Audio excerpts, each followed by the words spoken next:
Labdien, labo cilvēku!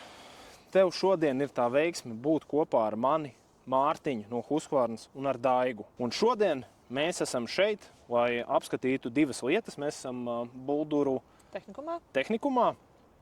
Un divas lietas, kas cilvēkiem palīdzētu dārza darbos.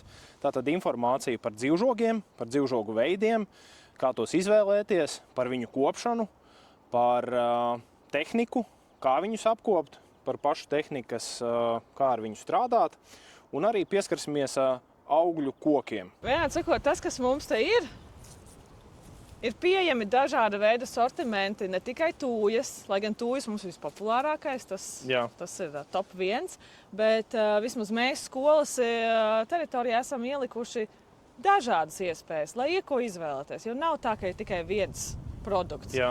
Mums ir pilns tirgus ar visu iespējamo, ko tik jūs vēlaties vai nevēlaties.